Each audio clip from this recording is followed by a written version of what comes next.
So let's talk about white patches and saddle sores. Firstly, when I first started long riding, there's one guy that told me saddle sores are just part of life. I was recently told that the French cavalry in the 1800s, you could smell them coming because the saddle sores were so bad. And I think there's a lot of misconceptions about saddle sores, white patches and things like that. A lot of people think, oh, yeah, no, I've never got them, I'd never get them, you know, my saddle fit's perfect and all that kind of stuff. It's like, well, you might think that, but you're actually probably completely wrong. You just don't ride long enough to destroy your horse.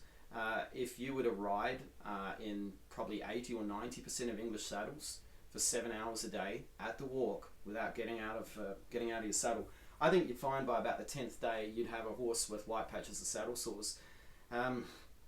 It's far more of a problem than people realise, and you just don't ride far enough or fast enough to realise you're actually hurting your horse. So I'll just cover a couple of the things that cause white patches and saddle sores. Obviously a saddle sore is damaged skin. A white patch is where obviously the fur turns white or changes colour because there's been damage to the skin and the hair follicles and that kind of stuff. So a few of the causes: temperature, ill-fitting saddle, irritation, insect bite. It's quite a few different things. Let's start with the easiest one. The first thing that I always check, always, when anything goes wrong, is saddle fit. Same with the girth. They say you should check your girth as often as you adjust your hat. I check my girth, I don't know, 10, 15, 20 times a day. And I check my saddle fit in the morning, at lunchtime, and in the evening.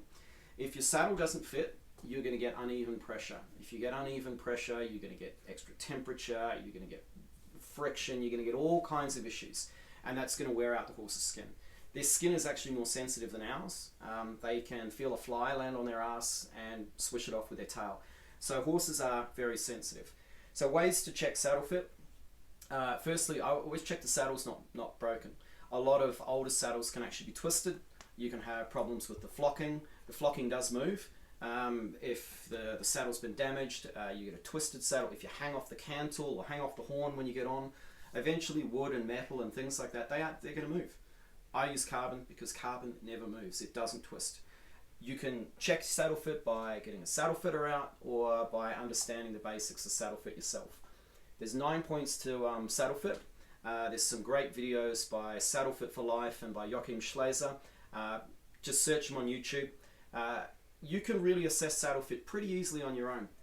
Another tool I use is this bad boy here, the Saddle Spider, and I want to make sure that I have full panel contact within the saddle support area with a free shoulder on a well-balanced saddle with billet alignment correct, numerous other things. I want spinal clearance.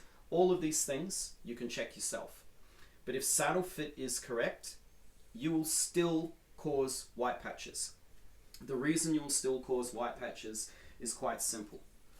Horses are not designed to carry people. They are horses. They're not something that spent a million years evolving alongside us. Some crazy drunk dude in Kazakhstan jumped on one's back about 5,000 years ago after saying, "Hold my beer, watch this." Okay, it's all new. They are getting shorter in their saddle support areas just as we're getting heavier and lazier. And it's a combination where we're always going to be fighting nature and we're going to be fighting physics. Now, every time we put weight on a horse's back, you need to think of your fingernails. Now, if you squeeze your fingernail, it'll go white and then come back to being pink. That's called venous return. Okay, so blood flows back into our fingers. But if you sit down on the toilet and watch Avatar, when you go to get up and walk away, you won't, you'll fall down. All of that blood will be gone from your legs. Just like people get bed sores from lying in a bed for too long. If you sit on the toilet for too long, your legs go to sleep. If you sat on the toilet for a week, you'd get up and you would leave skin with it. I mean, this is stuff that's not, like, you can picture this. I'm not sounding crazy, right?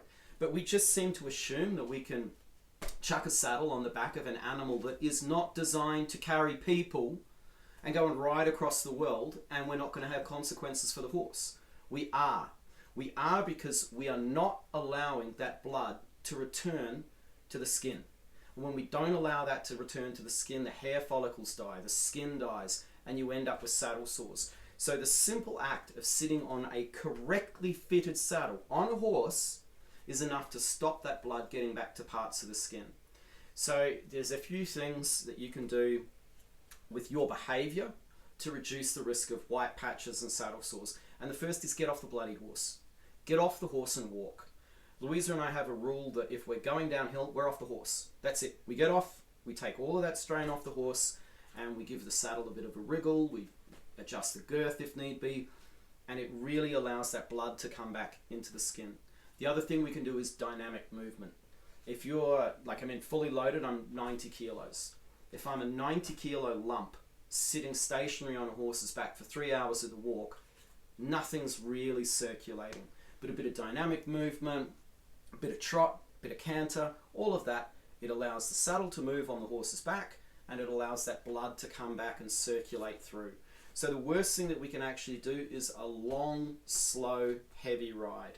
And this is why things like pack saddles tend to do quite a bit more damage when it comes to white patches than a saddle with a person on it, simply because a person's able to balance and move dynamically, where the dead weight of a pack saddle is actually pretty bad. So if your saddle fits perfectly, if you're acting responsibly, you're getting off for the downhill sections, you basically walk 5 minutes every hour, 15 minutes is even better. You walk at the start of the day, you walk at the end of the day. You can do 7 hours in the saddle, no problem, not damaging the horse, but still get white patches. Another cause of white patches is temperature. Now, one of the best ways to check the temperature of a horse's back is by using a laser thermometer. They're great, $12 on Amazon. Just aim it at the horse's back and it'll tell you the temperature. Now, this is a reindeer skin, and reindeer skin, and deer skin, and sheep skin are actually really fantastic for looking after the horse's back. However, if I were to put this on the horse's back like this, the temperatures I would expect to see at the end of the gallop would be well over 40 degrees. It'd be very hot, and there'd be some really big hot patches just about here, right basically where the stirrups sit. Now, the reason for that is the way the skin works. If you have skin side down, you're going to trap heat in. If you have it first side down, you're going to allow a lot more air to flow, and the temperature you'll get now will be about 23 to 25 degrees after a nice long gallop. Same with the sheepskin. If you have it first side up and look nice and cool, you're actually going to cook the back of your horse. If you have it first side down, you're going to keep the back of the horse really cool. So that's something to really consider. $12 for a thermometer. You can test your pads out and you'll see there's a big difference in all of them. Cooler is better. The other thing is the amount of padding. Now, this is my favorite saddle pad. Beautiful saddle pad, but you can see it's quite thick, and a big thick pad like this will provide really, really great protection for the horse. It allows a lot more dynamic movement, so at the trot this will be squishing a lot, we'll be getting a lot of blood flow through. It's pure wool, so it's going to keep the back a beautiful temperature. However, a correctly fitted saddle that now has, an extra inch of padding may not fit correctly. So the thing about white patches is there's no really easy way to avoid them. We're riding an animal that's not meant to be ridden. There's a million different things that can cause white patches. You can get white patches with a perfectly fitted saddle just as easily as you can with a terribly fitted saddle. And we haven't even got to the biggest excuse I hear from most people when it comes to white patches and saddle sores. And that's the old insect bite, or it rolled on a stick and things like that. Now, I've actually had both of those things happen. They do happen. But when they do happen, we need to just stop. Now, Marengo, my horse, was bitten by a hornet in Romania. He rolled on it. I saw the hornet on him. I flicked it off him when he got up. He went nuts. And in a matter of a few seconds, he had a lump about the size of half an egg come up on him. Now, because we were out of grass, we were on a long ride, I stupidly put the gear on him the next day. I put hydrocortisone on the bite. It had gone down. Everything looked good. But he has a white patch there now. I should have stopped. You're not going to like this, but any damage done to a horse's back that's going to cause a white patch or a saddle sore, the horse needs 90 days off. Now, I understand that 90 days off is not practical for a lot of people. But here I'm just giving the facts on white patches. I'm not telling you how to ride, I'm just telling you what my research and my huge amounts of research has taught me. I've had about 1,000 days with my wife long riding since we met over the space of 5 years. We've spent a hell of a lot of time doing this, and I have agonized and obsessed over every single mistake I've made. So yeah, so white patches. If you want to avoid them, don't ride your horse. If you want to manage them, get off as often as you can, walk down hills, and be aware that every second you are on that horse, you are doing some degree of damage to it. I hope that's been helpful.